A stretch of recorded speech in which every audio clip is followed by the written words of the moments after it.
Welcome back to my channel. ಹೊಸದಾಗಿ channel ನೋಡ್ತಾ ಇದ್ದರೆ ಸಬ್ಸ್ಕ್ರೈಬ್ ಮಾಡಿಕೊಂಡು ಸಪೋರ್ಟ್ ಮಾಡಿ. ನಮಗೆ ಇದೇ 30ನೇ ತಾರೀಕು ಅತಿ ದೊಡ್ಡ ಅಮಾವಾಸ್ಯೆ ಇರೋದ್ರಿಂದ ಈ ಸಣ್ಣ ಪರಿಹಾರವನ್ನು ಮಾಡಿಕೊಳ್ಳಿ. ನಿಮ್ಮ ಈ ವ್ಯಾಪಾರದ ಸಂಸ್ಥೆಗಳು ಇರುತ್ತಲ್ವ, ಆ ಜಾಗದಲ್ಲೂ ಮಾಡ್ಕೊಳ್ಬಹುದು ಅಥವಾ ನಿಮ್ಮ ಮನೆಯಲ್ಲೂ ಕೂಡ ಮಾಡ್ಕೊಳ್ಬಹುದು. ಅಮಾವಾಸ್ಯೆ ಅನ್ನೋದು ನಮಗೆ ಒಳ್ಳೆಯದು ಕೆಟ್ಟದ್ದು ಎರಡನ್ನೂ ಕೊಡೋದ್ರಿಂದ ತುಂಬ ಒಳ್ಳೆಯದನ್ನೇ ನಾವು ಅಂದರೆ ಪಾಸಿಟಿವ್ ಆಗಿ ಯೋಚನೆ ಮಾಡಿದಾಗ ಪಾಸಿಟಿವ್ ಆಗಿ ಇರುವಂಥ ಪರಿಹಾರಗಳನ್ನು ಮಾಡಿಕೊಂಡಾಗ ನಮಗೆ ಎಲ್ಲವೂ ಒಳ್ಳೆಯದೇ ಆಗುತ್ತೆ ಸ್ನೇಹಿತರೆ. ನಿಂಬೆ ಹಣ್ಣಿನ ಪರಿಹಾರ. ಸಾಕಷ್ಟು ಜನ ನೀವು ವಿಡಿಯೋಗಳನ್ನ ನೋಡ್ತಾ ಇರಬಹುದು, ನೋಡಿದಾಗ ನಿಮಗೆ ಸಾಕಷ್ಟು ನೋಡ್ತಾ ಇದ್ದೀವಿ ಅಂತ ಅನಿಸ್ಬಹುದು. ಆದರೆ ನೋಡಿದಾಗ ಅದನ್ನು ಕರೆಕ್ಟಾಗಿ ನಾವು ಮಾಡಿಕೊಂಡ್ರೆ ರಿಸಲ್ಟ್ ಮಾತ್ರ ತುಂಬ ಚೆನ್ನಾಗಿರುತ್ತೆ. ಈ ಪರಿಹಾರಗಳನ್ನು ಸುಮಾರು ಜನ ಮಾಡಿಕೊಂಡು ಅದರಿಂದ ಒಳ್ಳೆಯ ಒಂದು ಜೀವನನ ಕಂಡುಕೊಂಡಿದ್ದಾರೆ. ಯಾವಾಗಲೂ ನಮಗೆ ನರಕದ ಜೀವನ ಆಗಿಬಿಟ್ಟಿದೆ, ಮನೆಯಲ್ಲೂ ನೆಮ್ಮದಿ ಇಲ್ಲ, ಆಚೆನೂ ನೆಮ್ಮದಿ ಇಲ್ಲ, ದುಡಿತಾ ಇದ್ದೀವಿ, ದುಡಿದಷ್ಟು ಕಷ್ಟಗಳು ಜಾಸ್ತಿ ಅಂತ ಸುಮಾರು ಜನ ಹೇಳ್ತಾರೆ. ಮನೆಯಲ್ಲಿ ಏನೇ ಒಂದು ಮಾಡಿದ್ರೂ ಕೂಡ ಶತಪ್ರಯತ್ನಗಳನ್ನು ಮಾಡ್ತಾಯಿದ್ದೀವಿ, ಮಕ್ಕಳಲ್ಲಿ ನೆಮ್ಮದಿ ಇಲ್ಲ, ಸಂಸಾರದಲ್ಲಿ ನೆಮ್ಮದಿ ಇಲ್ಲ ಅಂತಂದ್ಬಿಟ್ಟು. ಆದರೆ ನೀವು ನಿಂಬೆ ಹಣ್ಣಿನ ಪರಿಹಾರಗಳನ್ನು ಮಾಡ್ಕೊಳ್ಳಿ, ವ್ಯಾಪಾರ ಚೆನ್ನಾಗಾಗುತ್ತೆ. ವ್ಯಾಪಾರ ಮಾಡ್ತಾ ಇರುವಂಥವರು ನೀವೇನೇ ಕೆಲಸ ಮಾಡೋಕ್ಕೆ ಹೋದರೂ ಕೂಡ ಕೈಗೆ ಎತ್ಕೊಂಡಿದ್ದ ತಕ್ಷಣ ಅದು ಕೆಳಗಡೆ ಬಿದ್ದೋಗುತ್ತೆ. ಏನು ಪ್ರಯತ್ನ ಮಾಡಿದ್ರೂ ಕೂಡ ಅದು ನಮಗೆ ಬರೋದಿಲ್ಲ. ಆ ಥರ ಇರುವಂಥವರು ದೃಷ್ಟಿ ಜಾಸ್ತಿ ಆಗಿರುತ್ತೆ. ಸುಮಾರು ಮನಸ್ಸಲ್ಲೇ ಎಷ್ಟೋ ಜನ ಇವರು ತುಂಬ ಚೆನ್ನಾಗಾಗ್ಬಿಟ್ಟಿದ್ದಾರೆ ಈ ಥರ ಅಂದ್ಕೊಳ್ತಾ ಇದ್ದರೂ ಕೂಡ. ಹಾಗೂ ನೀವೇನಾದರೂ ವೆಹಿಕಲ್ಸಲ್ಲೇ ಸಾಕಷ್ಟು ಜನ ಅವರ ಜೀವನನ ಕಂಡುಕೊಂಡಿರ್ತಾರೆ. ಅಂಥವರು ಕೂಡ ನಿಮ್ಮ ವೆಹಿಕಲ್ಸ್ಗೂ ಕೂಡ ಇದನ್ನು ಮಾಡ್ಕೊಳ್ಬಹುದು ಸ್ನೇಹಿತರೆ.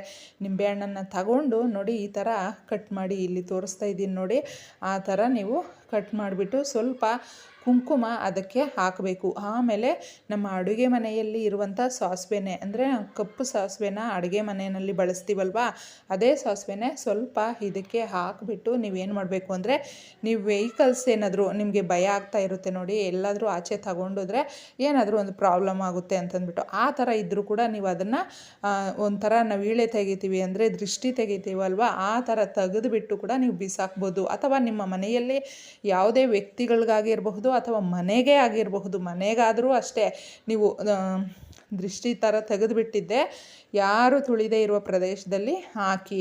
ಮತ್ತೊಂದು ಪರಿಹಾರ, 2 ನಿಂಬೆ ಹಣ್ಣುಗಳನ್ನ ತಗೊಳ್ಳಿ. ವೆರಿ ಪವರ್ಫುಲ್ ರೆಮಿಡಿ ಇದು ಮಾತ್ರ ಸ್ನೇಹಿತರೆ. ಒಂದು ಕುಂಕುಮನ ಕಲಿಸ್ಬಿಟ್ಟು ಪೇಸ್ಟ್ ಮಾಡಿಬಿಟ್ಟು ಅಪ್ಲೈ ಮಾಡಿಬಿಡಿ. ಇನ್ನೊಂದು ಬಂದು ಕಾಡಿಗೆ ಅಥವಾ ನೀವು ಸ್ಕೆಚ್ಚು ಏನಾದರೂ ತಗೊಳ್ಳಿ, ಬ್ಲ್ಯಾಕ್ ಕಲರಲ್ಲಿ ಇರಬೇಕು. ಎರಡೂ ಒಂದೊಂದು ಕುಂಕುಮ, ಇನ್ನೊಂದು ನೀವು ಆ ಬ್ಲ್ಯಾಕ್ ಕಾಡಿಗೆನಲ್ಲಿ ಅಪ್ಲೈ ಮಾಡಿಬಿಡಿ. ಅಂದರೆ ಕ್ಲೀನಾಗಿ ಆ ನಿಂಬೆ ಹಣ್ಣುಗಳ ಮೇಲೆ ಅಪ್ಲೈ ಮಾಡಿಬಿಡಿ. ಒಂದು ನಿಮಗೆ ನಿಮ್ಮ ಮೇಲೆ ನಿಮ್ಮ ಮನೆಯಲ್ಲಿ ಯಾರದ್ದಾದರೂ ದೃಷ್ಟಿ ಬಿದ್ದಿದ್ರೂ ಕೂಡ ಅದು ಅಬ್ಸರ್ವ್ ಮಾಡುತ್ತೆ. ಅದನ್ನು ತಗೊಂಡೋಗಿ ನೀವು ಆಚೆ ಹಾಕಬಹುದು. ಇದನ್ನು ನಿಮ್ಮ ವೆಹಿಕಲ್ಸ್ಗೂ ಮಾಡ್ಕೊಳ್ಬಹುದು, ನಿಮ್ಮ ಮನೆಯಲ್ಲೂ ಕೂಡ ಮಾಡ್ಕೊಳ್ಬಹುದು. ಯಾಕಂದರೆ ನಿಂಬೆಹಣ್ಣು ಅನ್ನೋದು ತುಂಬ ಶಕ್ತಿದಾಯಕವಾದ ಒಂದು ವಸ್ತು ಸ್ನೇಹಿತರೆ. ಅದನ್ನು ಯಾರು ತಗೊಂಡು ಈ ರೀತಿ ಅದು ಅಮಾವಾಸ್ಯೆ ದಿನಗಳಲ್ಲಿ ಮಾಡ್ಕೊಳ್ತಾರೋ ಅವರ ಲೈಫಲ್ಲಿ ನಿಜವಾಗ್ಲೂ ಎಲ್ಲ ಒಳ್ಳೆಯದೇ ಆಗುತ್ತೆ. ಇನ್ನೊಂದು, ನೀವು ಸರಳ ವಿಧಾನದಲ್ಲೇ ಪ್ರತಿನಿತ್ಯ ನಮಗೆ ನಮ್ಮ ಮನೆಯಲ್ಲಿ ಏನೋ ಒಂದು ಕಷ್ಟಗಳು ಬರ್ತಾನೇ ಇರುತ್ತೆ, ಅದನ್ನು ನಾವು ಸಾಲ್ವ್ ಮಾಡ್ಕೊಳ್ತೀವಿ, ಮತ್ತೆ ಬರ್ತಾ ಇರುತ್ತೆ ಅಂತ ಅನಿಸುತ್ತೆ ನೋಡಿ. ಆಗ ಒಂದು ಗಾಜಿನ ಲೋಟದಲ್ಲಿ ನೀರನ್ನು ಒಂದು ಮುಕ್ಕಾಲಾಗುವಷ್ಟು ನೀವು ತುಂಬಿಸ್ಬಿಟ್ಟು ಚೆನ್ನಾಗಿರುವಂಥ ಒಂದು ನಿಂಬೆ ಹಣ್ಣನ್ನು ಹಾಕಿಬಿಟ್ಟು ನಿಮ್ಮ ಎಂಟ್ರೆನ್ಸು ಅಂದರೆ ಹಾಲ್ ಇರುತ್ತಲ್ವ, ಹಾಲಲ್ಲಿ ನೀವು ಎಲ್ಲಾದರೂ ಒಂದು ಜಾಗದಲ್ಲಿ ಇಟ್ಬಿಡಿ. ಅಮಾವಾಸ್ಯೆ ದಿನ ಈ ಥರ ಮಾಡಿ. ಆಮೇಲೆ ಒಂದು 2-3 ದಿನ, ಒಂದು ವಾರಕ್ಕೆ ಅದು ಮತ್ತೆ ನೀರು ಕೆಡೋದು ಆ ಥರ ಏನಾದರೂ ಆದರೂ ಕೂಡ ತಲೆ ಕೆಡಿಸ್ಕೊಳ್ಳೋದಕ್ಕೆ ಹೋಗ್ಬೇಡಿ. ಎಲ್ಲ ಕೆಟ್ಟ ಶಕ್ತಿಗಳನ್ನು ಅದು ಅಬ್ಸರ್ವ್ ಮಾಡಿರುತ್ತೆ. ಅದನ್ನು ನೀವು ತಗೊಂಡೋಗಿ ಎಲ್ಲಾದರೂ ಚರಂಡಿಗೆ ಚೆಲ್ಲಿಬಿಟ್ಟು ಮತ್ತೆ ಆ ಥರ ಪರಿಹಾರಗಳನ್ನು ನೀವು ಹುಣ್ಣಿಮೆ ದಿನಗಳಲ್ಲೂ ಕೂಡ ಮಾಡ್ಕೊಳ್ಬಹುದು.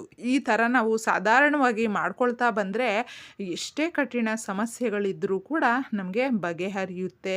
ಇದನ್ನು ನೀವು ಫಾಲೋ ಮಾಡಿ. ಅದು ಅಮಾವಾಸ್ಯೆ ದಿನ. ಮತ್ತೊಂದು ಸೇಮ್ ಅದೇ ಥರನೇ ನಿಂಬೆಹಣ್ಣಿನ ಪರಿಹಾರ ಸ್ನೇಹಿತರೆ. ಅವತ್ತು ನೀವು ಎಲ್ಲ ಮಾಡ್ಕೊಳ್ಬೇಕು ಅಂತೇನೂ ಇಲ್ಲ. ನಿಮಗೆ ಯಾವುದು ಅನುಕೂಲ ಆಗುತ್ತೋ ಆ ಥರ ನೀವು ಮಾಡಿಕೊಂಡು ನೋಡಿ. ಸಾಕಷ್ಟು ಜನಕ್ಕೆ ಗಾಡಿಗಳಿಗೆ ಏನಾದರೂ ಆಕ್ಸಿಡೆಂಟ್ ಆಗುತ್ತೆ, ಸರಿಯಾಗಿ ಅದರಲ್ಲಿ ನಾವು ಏನೋ ಒಂದು ಜೀವನ ಕಟ್ಕೊಂಡಿದ್ದೀವಿ, ಅದು ತುಂಬ ಚೆನ್ನಾಗಿರಬೇಕು ಅಂತ ಬಯಸ್ತಾ ಇದ್ದರೆ ಆ ದಿನ ನೀವು ನಿಂಬೆಹಣ್ಣು ಹಾಗೆ ನಮಗೆ ಮೆಣಸಿನ್ಕಾಯಿ ಬರುತ್ತಲ್ವಾ, ಅದನ್ನು ನೀವು ಹಸಿದಾದರೂ ಅಂದರೆ ಗ್ರೀನ್ ಕಲರ್ ಇದ್ದರೂ ಅಷ್ಟೇ, ಕೆಂಪು ಕಲರಲ್ಲಿದ್ದರೂ ಅಷ್ಟೇ ತಗೊಳ್ಳಿ. ಒಂದು 5 ತಗೊಂಡ್ಬಿಟ್ಟು ಒಂಥರ ಹೂವು ಪೋಣಿಸ್ತೀವಿ ನೋಡಿ, ಆ ಥರ ಅದನ್ನು ಪೋಣಿಸ್ಬಿಟ್ಟು ನೀವು ಕಟ್ಟಬೇಕಾಗುತ್ತೆ. ನಿಮ್ಮ ಮನೆ ಬಾಗಿಲಿಗೂ ಕಟ್ಟಬಹುದು, ಮೇಲೆ ತೋರಣ ಕಟ್ತೀವಿ ನೋಡಿ ಆ ಜಾಗದಲ್ಲೂ, ಗಾಡಿಗಳಿಗೂ ಕೂಡ ಕಟ್ಕೊಳ್ಬಹುದು. ಈ ಥರ ಕಟ್ಟಿದಾಗ ಅಂದರೆ ಮನೆಯ ತೋರಣ ನಾವೆಲ್ಲಿ ಕಟ್ತೀವೋ ಆ ಜಾಗಕ್ಕೆ ಕಟ್ಟಿದಾಗ ನಮ್ಮ ಮನೆಗೆ ಜ್ಯೇಷ್ಠಾದೇವಿ ಪ್ರವೇಶ ಆಗೋದಿಲ್ಲ.